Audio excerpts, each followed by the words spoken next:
ओम शांति। ये दीदी मुंहिंजी तारीख़ 3/6/2025। अॼु मिठा मिठा भाव दादा चवनि था मीठे मीठे ॿार तव्हां हाणे हिन नए संबंध में वञो था। हाणे तव्हां नए संबंध में वञो था, इन करे हितां जा कर्म बंधनी संबंधनि खे भुलिजो। कर्मातीत ठहिण जो पुरुषार्थ। कर्मातीत अर्थात अबूल अवस्था, जीते जी मुर्दो, पुराणो सभु कुझु भुलिजी वञो। प्रश्न: बाबा खे ॿारनि जी वाह वाह कंदा आहिनि, सभिनि खां अधिक प्यार कंहिंखे ॾींदा आहिनि। बाबा ग़रीब ॿारनि जी वाह वाह कंदा आहिनि, वाह ग़रीबी वाह। आराम सां ॿ रोटी खाइणो आराम सां ॿ रोटी खाइणो आहे, हबच अर्थात लालच न आहे।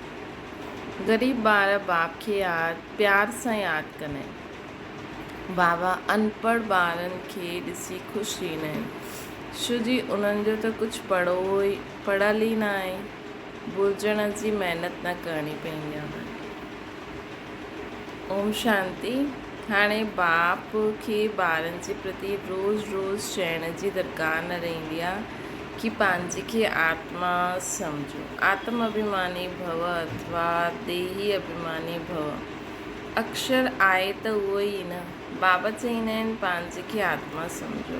आत्मा ई 84 जन्मनि जो पाठ, आत्मा में ई 84 जन्मनि जो पाठ भरियलु आहे। हिकु शरीर वरितो, पाठ वॼायो, पोइ शरीर खलास थी वियो।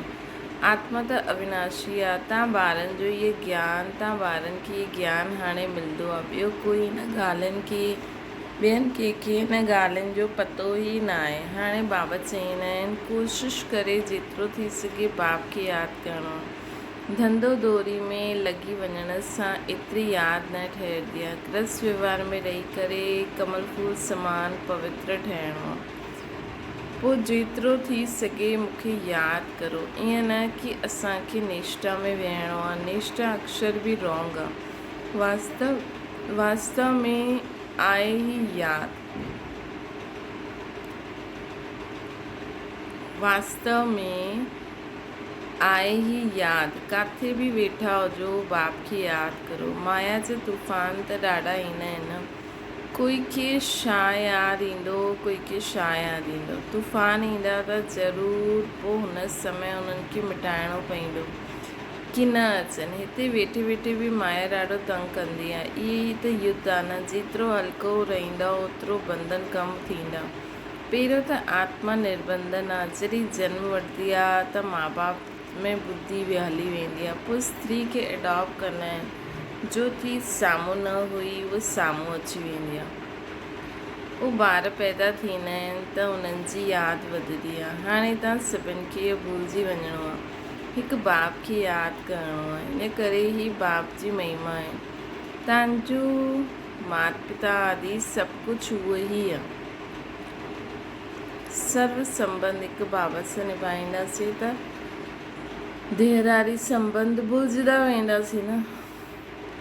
असांजो असली माउ पीउ सभु कुझु त उहो ई आहे न।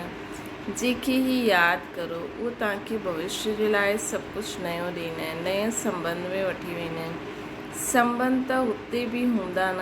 ईअं त न कि कोई प्रलय थी वेंदी। तव्हां हिकु शरीर छॾे ॿियो वठंदा आहियो। जो ॾाढा सुठा आहिनि उहे ज़रूरु उच्च कुल में जन्म वठंदा। तव्हां पढ़ंदा ई आहियो भविष्य 21 जन्मनि जे लाइ। पढ़ाई पूरी थी ऐं प्रारब्ध शुरू थींदी आहे।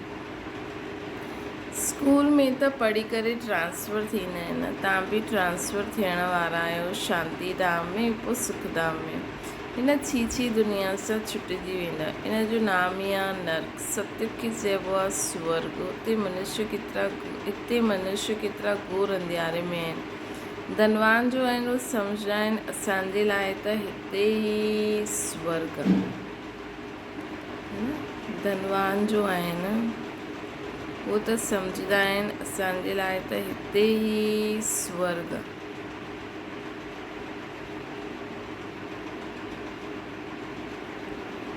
स्वर्ग हूंदो या नई दुनिया में। ये पुरानी दुनिया त विनाश थी वञणी आहे। जो कर्मातीत अवस्था वारा हूंदा उहो कोई धर्मराजपुरी में सजायूं थोरी खाईंदा। स्वर्ग में त सज़ा हूंदी ई न आहे, हिते त गर्भ बि महल रहंदो आहे, कोई दुख जी ॻाल्हि न आहे। हिते त गर्भ जेल आहे जो सजायूं खाईंदा रहंदा आहिनि। तव्हां केतिरी बार स्वर्गवासी ठहींदा आहियो, इहे यादि करो त बि सॼो चकर यादि रहे। असां केतिरी बार स्वर्गवासी ठहिया आहियूं।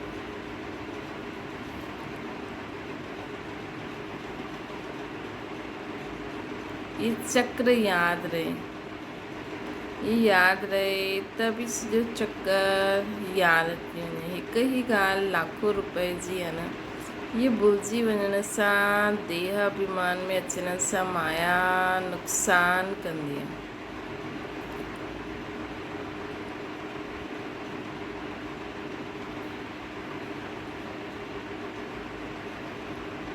यह भुलिजी वञण सां, देह अभिमान में अचण सां माया नुक़सान कंदी आहे। यही महिनत आहे न, महिनत बग़ैर उच्च पद पाए न सघंदासीं। बाबा खे चईंदा आहिनि, बाबा असां अनपढ़ आहियूं, कुझु बि ॼाणंदा न आहियूं। बाबा त ख़ुशि थींदा आहिनि, छो जी हिते त पढ़ो उहो सभु भुलिजणो आहे। इहे त थोरे टाइम जे लाइ शरीर निर्वाह आदि जे लाइ पढ़णो आहे। ॼाणंदा आहियो इहे सभु खलास थियणो ई आहे। जेतिरो थी सघे बाप खे यादि करो, रोटी टुकड़ ख़ुशी सां खाइणो आहे।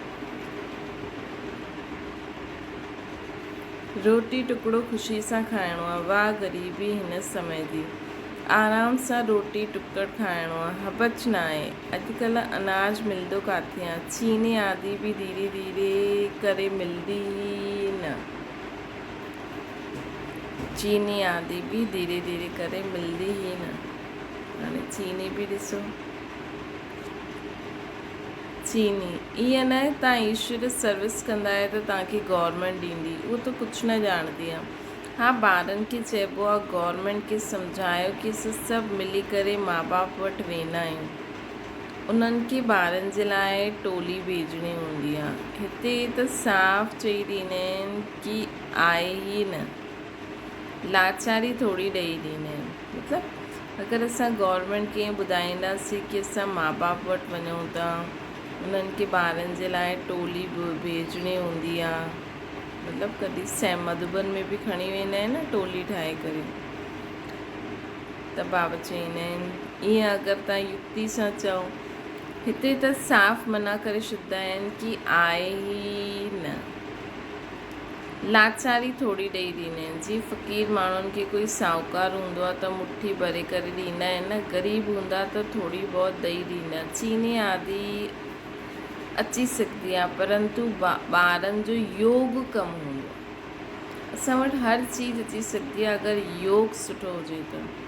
यादि न रहण जे कारण, देह अभिमान में अचण जे कारण कोई कमु करे ई न सघंदा आहिनि।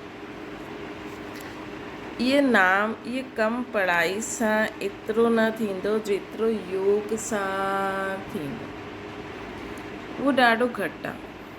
माया यादि खे उड़ाए ॾींदी आहे, है न। जेतिरो असां योग में रहंदासीं न, ओतिरो कमु थींदो। बाबा ज्ञान त अलॻि आहे, लेकिन कलयुगी दुनिया में असांखे एॾी सेवा करणी पवंदी आहे। सेवा जी सफलता, मनुष्य आत्मा जी बुद्धि खे फेरण त बाबा जो ई कमु आहे न। त जॾहिं असां बाबा खे यादि न कंदासीं त उहो बुद्धिवाननि जी बुद्धि, उन्हनि जी बुद्धि खे कीअं फेरंदो, है न। त हिन में योग जी शक्ति ज़रूरी आहे। माया यादि खे उड़ाए ॾींदी आहे। रुस्तम खे ॿियो ई सुठी रीति पकड़ंदी आहे, है न। रुस्तम खे ॿियो ई सुठी रीति पकड़ंदी आहे। सुठे फर्स्ट क्लास ॿारनि खे हिते बि गृहचारी वेही रहंदा आहिनि। गृहचारी वेहण सां जो मुख्य कारण आहे योग जी कमी। गृहचारी जे कारण ई नाम रूप में फसी पवंदा आहिनि। इहे वॾी मंज़िल आहे। अगरि सची मंज़िल पाइणी आहे त यादि में रहणो। बाप चवंदा आहिनि ध्यान सां बि ज्ञान सुठो, ज्ञान सां यादि सुठी। ध्यान में जास्ती वञण सां माया जे भूतनि जी प्रवेशता थी वेंदी आहे। अहिड़ा ॾाढा आहिनि जो फालतू ध्यान में वेंदा आहिनि, छा ॻाल्हाईंदा आहिनि, उन्हनि ते विश्वास न करिणो खपे। ज्ञान त बाबा जी मुरली सब में मिलंदो रहंदो आहे न। बाबा ख़बरदार कंदा रहंदा आहिनि, ध्यान कोई कम जो न आहे। ॾाढनि में माया जी प्रवेशता थी वेंदी आहे, उन्हनि खे अहंकार अची वेंदो आहे। ज्ञान त सभिनि खे ई मिलंदो आहे न। ज्ञान ॾियण वारो शिव बाबा आहे। मम्मा खे बि हिते ज्ञान मिलंदो हुयो न। मम्मा खे बि हितां खां ज्ञान मिलंदो हुयो न। उन्हनि खे बि चईंदा मनमना भव। बाप खे यादि करो, दैवी गुण धारण करो। पंहिंजे खे ॾिसणो आहे,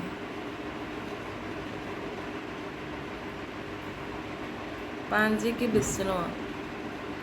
असां दैविक गुण धारण कंदा आहियूं, हिते ई दैविक गुण धारण करणा आहिनि। कोई खे ॾिसो, हाणे फर्स्ट क्लास अवस्था आहे, ख़ुशी सां कमु कंदा आहिनि, घंटे खां पोइ क्रोध जो भूत आयो, ख़तमु। पोइ स्मृति ईंदी आहे, हीअ त असां भूल कई, पोइ सुधरी वेंदा आहिनि। घड़ी घड़ी में घड़ियाल, पोइ ख़ुशी सां कमु कंदा आहिनि पहिरियों त, पोइ घंटे खां पोइ वरी क्रोध अची वियो, पोइ सुधारंदा आहिनि। घड़ी जा घड़ियाल बाबा वटि ॾाढा आहिनि।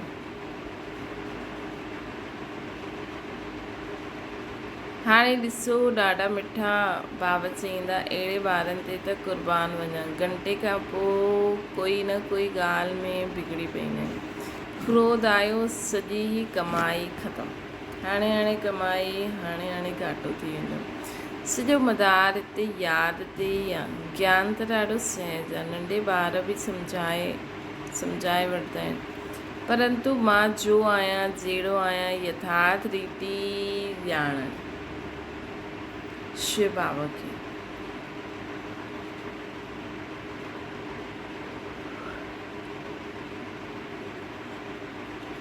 पंहिंजे खे आत्मा सम्झी हिन रीति नंढा ॿार थोरी यादि करे सघंदा।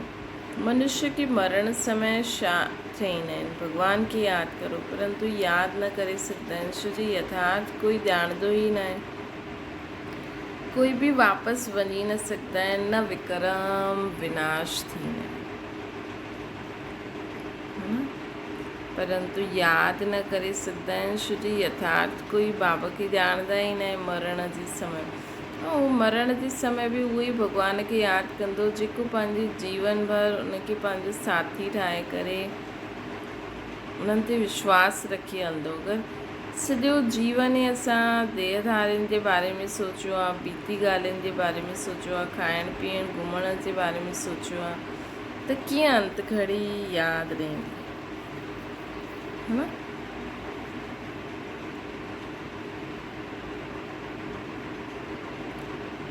त बाबा चवनि था, मनुष्य खे चईंदा आहिनि अंत घड़ी बाबा खे यादि करो, परंतु यादि करे न सघंदा आहिनि, छो जो यथार्थ कोई ॼाणंदा ई न आहिनि।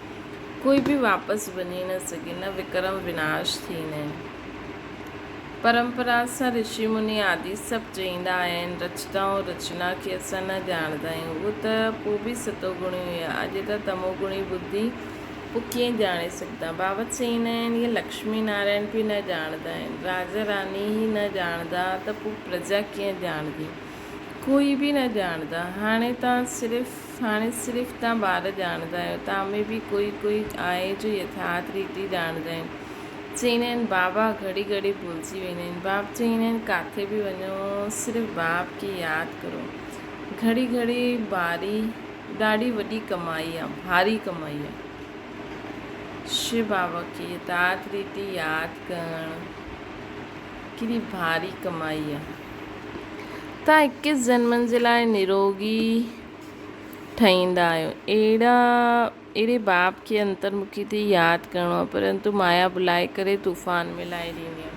हिन में अंतर्मुखी थी वीचार सागर मंथन करिणो आहे। वीचार सागर मंथन करण जी ॻाल्हि बि हाणे जी आहे। हीअ पुरुषोत्तम ठहिण जो संगम युग आहे। हीअ बि वंडर आहे, है न? हीअ पुरुषोत्तम ठहिण जो संगम युग आहे। ये बि वंडर आहे। तव्हां ॿारनि ॾिठो आहे न, हिकु ई घर में तव्हां चईंदासीं संगम युगी, ॿियो तव्हांजो हाफ पार्टनर व ॿार चईंदासीं कलयुगी। केतिरा फ़र्क़ु आहिनि उहे बि संगम युग ते। दुनिया त अॻियां घड़ी त सुई त अॻियां वधे थी न, लेकिन उहे ॼाणंदा न आहिनि त मञदा बि न। केतिरो फ़र्क़ु आहे। ॾाढी महीन ॻाल्हि बाबा सम्झाईंदा आहिनि। घर में रहंदे उहे बि बुद्धि में रहे कि असां फूल ठहिण जे लाइ पुरुषार्थ करूं था। फूल ठहिण जे लाइ पुरुषार्थ करूं था त केतिरो शांति, शुद्ध, आनंद, प्रेम, ज्ञान स्वरूप थी करे हलणो पवंदो न। फूल ये अनुभव जी ॻाल्हियूं आहिनि। प्रैक्टिकल में महिनत करणी आहे, यादि जी ही महिनत आहे। घर ही हिकु ई घर में हिकु हंस त ॿियो बगुलो। पोइ कोई वॾा फर्स्ट क्लास हूंदा आहिनि, कॾहिं विकास जो ख़्याल बि न ईंदो आहे, है न। कोई त साथ में रहंदा आहिनि, ॾाढो फर्स्ट क्लास रहंदा आहिनि, कॾहिं उन्हनि खे विकास जो ख़्यालात बि न ईंदो। साथ में रहंदे बि पवित्र रहंदा आहिनि, हिमत ॾेखारींदा आहिनि त उन्हनि खे केतिरो ऊच पद मिलंदो। अहिड़ा ॿार आहिनि कई त ॾिसो विकास जे लाइ केतिरो मारदा झगड़दा रहंदा आहिनि। अवस्था उहो हुजणी खपे जो संकल्प में बि कॾहिं अपवित्र ठहिण जो ख़्याल बि न अचे।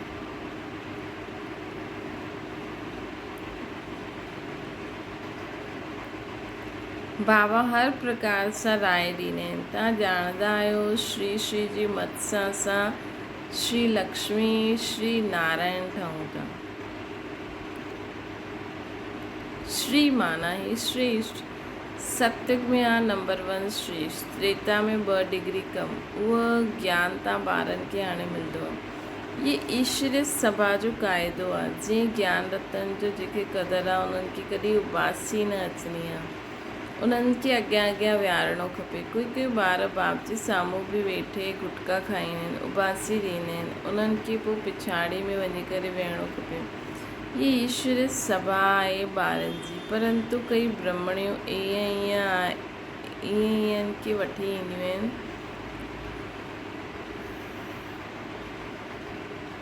ईअं त बाप सां धन मिलंदो आहे, हिकु वर्षन्स लख रुपए जो आहे। तव्हां ॼाणंदा आहियो ज्ञान मिलंदो ई आहे संगम ते। तव्हां चईंदा आहियो बाबा असां वरी खां आया आहियूं बेहद जो वरसो वठणु। मिठे मिठे ॿारनि खे बाबा बार बार सम्झाईंदा आहिनि। ये छीछी दुनिया आहे, तव्हांजो आहे बेहद जो वैराग्य, है न। मिठे मिठे ॿारनि खे बाबा बार बार सम्झाईंदा आहिनि। ये छीछी दुनिया आहे, तव्हांजो आहे बेहद जो वैराग्य। बाप चईंदा आहिनि हिन दुनिया में तव्हां जो कुझु ॾिसंदा आहियो उहो कल्ह हूंदो न, है न। हिन दुनिया में जो कुझु ॾिसंदा आहियूं असां उहो कल्ह कुझु बि न हूंदो, हिकदमि ख़ाली दुनिया थी वेंदी। भारत जे अलावा चारों तरफ़ जलमय। हा, थोड़ा टापू निकितल हूंदा पिकनिक स्थान जो ठहियलु, या कोई कम जे लाइ, है न। ये मंदिर आदि जो नाम निशान ही न रहंदो। केॾा मंदिर ठाहिण में ख़र्चो कंदा आहिनि, महिनत कंदा आहिनि। उते स्वर्ग में उन्हनि खे कोई पुराणी चीज़ ॾिसण जी दरकार ई न रहंदी। हिते त पुराणी चीज़ जो केतिरो मूल्य आहे। वास्तव में कोई चीज़ जो मूल्य न आहे सिवाय हिकु बाप जे। बाप चईंदा आहिनि मां न अचां त तव्हांखे राजे कीअं ॾियां, तव्हां राजे कीअं वठो मूंखां। जंहिंखे मालूम आहे उहो अची करे बाप सां वरसो वठंदा कि बाबा हाणे असांखे राजा ई ॾियणा आहिनि। जंहिंखे मालूम आहे उहो अची करे बाप खां वरसो वठंदा। हिन करे कोटनि में कोई चइबो आहे न, कोट डाउटनि में कोई चइबो आहे कोई बि ॻाल्हि में संशय न अचिणो खपे असांखे।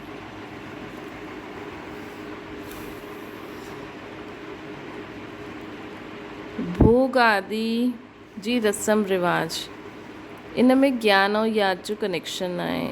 ॿियो कोई ॻाल्हि सां तव्हांजो तैलुकी न आहे। सिर्फ़ु 2 ॻाल्हियूं यादि आहिनि, अलफ़ ऐं बेबादशाही। अलफ़ भॻवान खे चइबो आहे न, अंगुली सां बि ईअं इशारो कंदा आहिनि, आत्मा इशारो कंदी आहे। बाप चईंदा आहिनि भक्ति मार्ग में तव्हां मूंखे यादि कंदा आहियो, तव्हां सभु मुंहिंजा आशिक़ हुयो। हिते बि ॼाणंदा आहियो बाबा कल्प कल्प अची करे सभु मनुष्य मात्र खे दुख सां छुड़ाए सुख शांति ॾींदा आहिनि। तॾहिं बाबा चयो आहे सिर्फ़ु इहो बोर्ड ते लिखी छॾो कि विश्व में शांति बेहद जो बाप कीअं स्थापना करनि था, उहो अची करे सम्झो। 1 सेकेंड में विश्व जो मालिक 21 जन्मनि जे लाइ ठहिणो।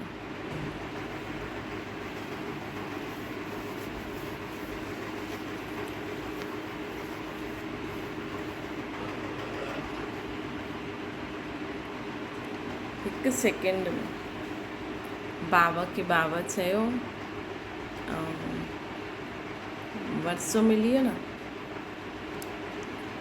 त 1 सेकेंड में विश्व जो मालिक कीअं ठहूं 21 जन्मनि जे लाइ, उहो अची करे सम्झो। ईअं ॾिसो बाबा जेका टॉपिक्स ॿुधाईंदा आहिनि उहो ॿाहिरि लिखी ॾियो। त घर में बोर्ड लॻाए छॾियो, 3 पैर पृथ्वी ते तव्हां वॾे खां वॾी हॉस्पिटल यूनिवर्सिटी खोले सघंदा आहियो।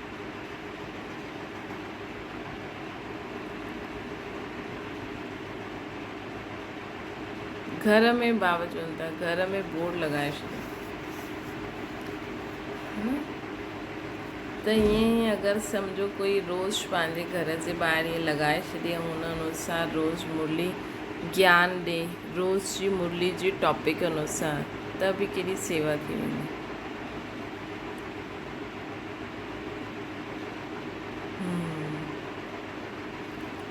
त बाबा चवनि था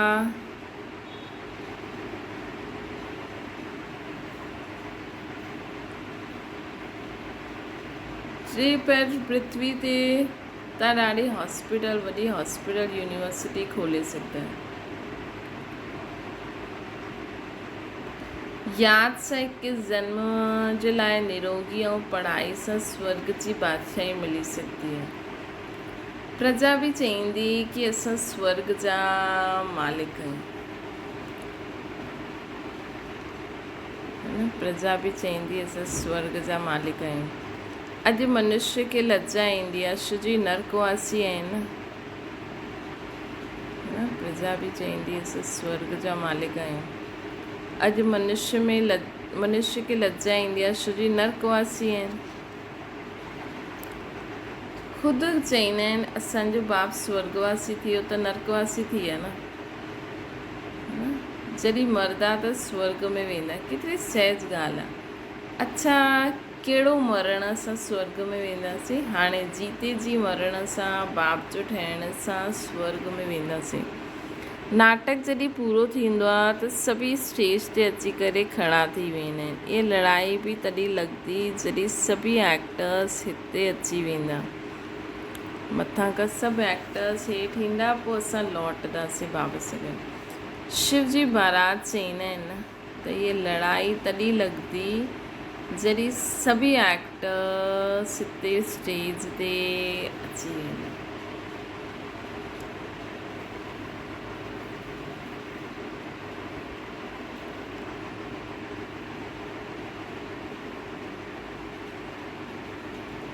बाबा चवनि था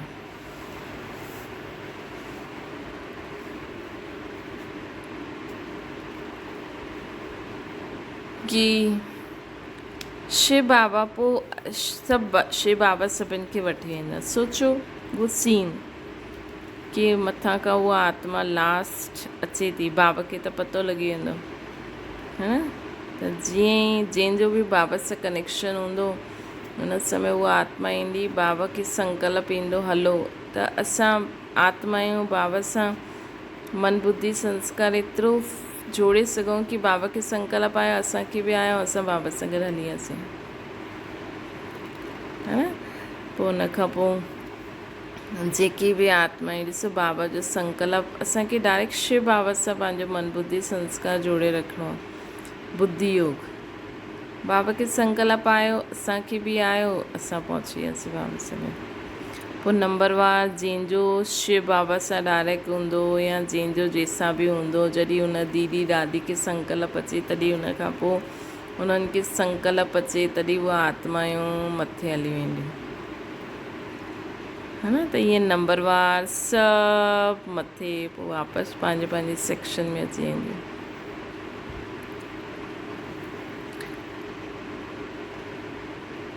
त बाबा चवनि था कि हाणे जॾहिं उहा आत्मा ईंदी, जॾहिं इहा लड़ाई तॾहिं लॻंदी जॾहिं सभु एक्टर्स, उहा लास्ट आत्मा हेठि ईंदी। शिव जी बारात चईंदा आहिनि, शिव बाबा सां गॾु सभी आत्मायूं वेंदियूं। मूल ॻाल्हि हाणे आहे 84 जन्म पूरा थिया न। हाणे हिन ज्योति खे छॾिणो आहे। जीअं सर्प पुराणी खाल छॾे वठंदा आहिनि, तव्हां नई खाल सतयुग में तव्हांखे मिलंदी। श्री कृष्ण केतिरो ख़ूबसूरत आहे न, केतिरा उन्हनि में कशिश हूंदी। फर्स्ट क्लास शरीर आहे, ईअं असां वठंदासीं। चईंदा आहिनि असां त नारायण ठाहींदासीं, इहा त सड़ी हुई छीछी खाल आहे न, इहा असां छॾे करे वेंदासीं नई दुनिया में, है न। असां श्री लक्ष्मी बि ठाहींदासीं, श्री नारायण बि ठाहींदासीं। त ईअं कहिड़ो बि कैरेक्टर जो तव्हांखे सुठो लॻंदो आहे उहो इमेजिन करो। ये यादि कंदे ख़ुशी छो न थींदी आहे। जॾहिं चईंदा आहियो असां नर सां नारायण ठाहींदासीं, नारी सां लक्ष्मी ठाहींदासीं, त यादि करे ख़ुशी अचणी खपे न। ये सत्यनारायण जी कथा खे सुठी रीति सम्झो, जो चईंदा आहियो उहो करे करे ॾेखारियो। चइणी करणी हिकु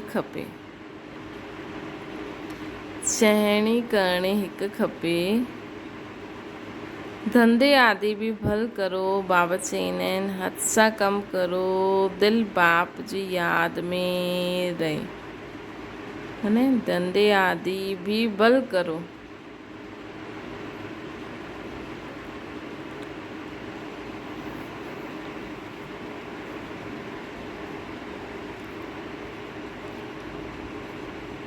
बाप की यादि करो, हथ सां कमु करो, दिलि बाप जी यादि में रहे। जेतिरो जेतिरो धारणा कंदा ओतिरो तव्हां वटि नॉलेज जी वैल्यू थींदी वेंदी, है न।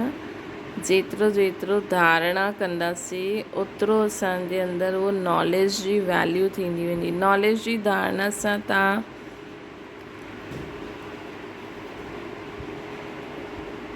केतिरा धनवान ठाहींदा आहियो, है न। नॉलेज जी धारणा सां केतिरा धनवान ठाहींदा आहियो। त नॉलेज बाबा चवनि था नॉलेज जी वैल्यू हुजणी खपे। धारणा कॾहिं करे सघंदासीं जॾहिं हिन नॉलेज जी वैल्यू हूंदी। ॾियण वारो केरु आहे, हिकु हिकु धारणा करण में केतिरी कमाई थी थिए, प्लस फ़ाइदो केतिरो थींदो आहे, रॉयल्टी केतिरी ईंदी आहे न बाबा जी ज्ञान खे धारण करण सां। ये रूहानी नॉलेज आहे। नॉलेज जी धारणा सां तव्हां केतिरा धनवान ठहींदा, ये रूहानी नॉलेज आहे। तव्हां आत्मा आहियो, आत्मा ई शरीर में वेही करे अखियुनि सां ॾिसंदी आहे, मुख सां ॻाल्हाईंदी आहे, कननि सां ॿुधंदी आहे, हथनि सां कमु कंदी आहे, पेरनि सां हेॾे होॾे वेंदी आहे। आत्मा ई सभु कुझु कंदी आहे हिन शरीर द्वारा। आत्मा ई ज्ञान ॾींदी आहे, आत्मा में ई धारणा थींदी आहे। इहे जो बि बाबा जे ज्ञान रतन सां ॿुधूं था, बाबा जो चवनि था हीअं हीअं करो, हीअं हीअं ॾिसो, हीअं हीअं सोचो, हीअं हीअं ॻाल्हायो, हीअं हीअं कर्म करो, इहे सभु धारणा असांजी आत्मा में थी थिए न। इहे सभु धारणा असांजी आत्मा में थी थिए। तो यही आत्मा, धारणा स्वरूप आत्मा, गुणवान शक्तिशाली आत्मा अंत में बाबा सां गॾु मथे वेंदी, पोइ पंहिंजे समय ते हेठि अची करे पंहिंजो पाठ वॼाईंदी। अच्छा, मीठी मीठी सिकिल जे ॿारनि प्रति माता पिता बाप दादा जो यादि प्यार ऐं गुड मॉर्निंग। रूहानी बाप जी सभिनि रूहानी ॿारनि खे नमस्ते। असांजी बि रूहानी माता पिता बाप दादा खे यादि प्यार गुड मॉर्निंग ऐं नमस्ते। धारणा जे लाइ मुख्य सार, हिन पुराणी दुनिया जी पुराणी चीजनि खे ॾिसंदे हुए न ॾिसो। नर सां नारायण ठहिण लाइ चइणी करणी हिकु समान ठाहिणो। नर सां नारायण मतिलबु स्वराज्य अधिकारी, उहो ठहिण लाइ असांखे चइणी ऐं करणी समान करणी हूंदी। ॿियो आहे अविनाशी ज्ञान रतन जो क़दुरु रखिणो आहे। इहा ॾाढी वॾी कमाई आहे।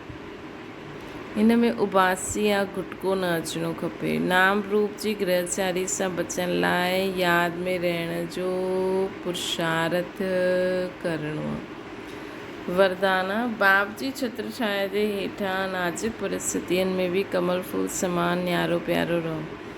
संगम युग ते जॾहिं बाबा सेवाधारी ठही करे ईंदा आहिनि त छत्र छाया जे रूप में ॿारनि जी सदा सेवा कंदा आहिनि। संगम युग ते जॾहिं बाबा सेवाधारी ठही करे ईंदा आहिनि त बाबा छत्र छाया जे रूप में ॿारनि जी सदा सेवा कंदा आहिनि, है न। बाबा छत्र छाया आहे असांजे हेठां, असां बाबा जी छत्र छाया में वेठा आहियूं ऐं बाबा ॿारनि जी सदा सेवा था करनि।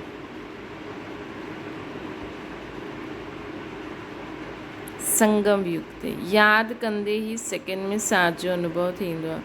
ये यादि ई छत्र छाया ठही कहिड़े बि नाज़ुक परिस्थितियुनि में कमल फूल समान न्यारो प्यारो ठाहे ॾींदी आहे न।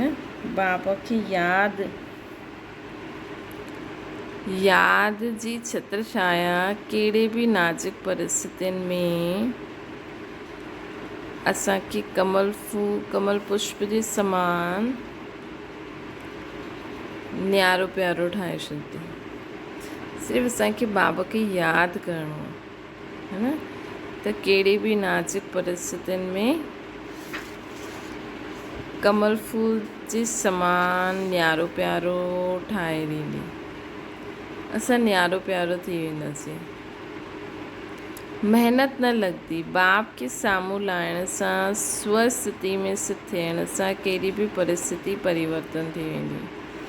बसि असांखे दिलि सां चइणो आहे, बाबा वैसे सदा ई यार दिमौज रूप में रहे, सदा ई छत्र छाया जे हेठां रहंदासीं त महिनत लॻंदी ई न, परिस्थिति परिवर्तन थी वेंदी, असां न्यारो प्यारो थी वेंदासीं। स्लोगन आहे, ॻाल्हियुनि जो पर्दो विच में अचणु न ॾियो त बाप जे साथ जो अनुभव थींदो, है न। बुद्धि में ॿियूं ॻाल्हियूं न हुजनि, उहे सभु बाबा खे ॾेई करे असां बुद्धि द्वारा बाबा सां गॾु 24 आवर्स रहूं त ॻाल्हियुनि जो पर्दो विच में न ईंदो, है न। त ॻाल्हियुनि जो पर्दो, इहे न ईअं कई, न ईअं कई, फलानो फलानो, उहो पर्दो असांजे विच में न ईंदो। ॻाल्हियुनि जो पर्दो विच में अचणु न ॾियो त बाप जे साथ जो अनुभव थींदो रहंदो।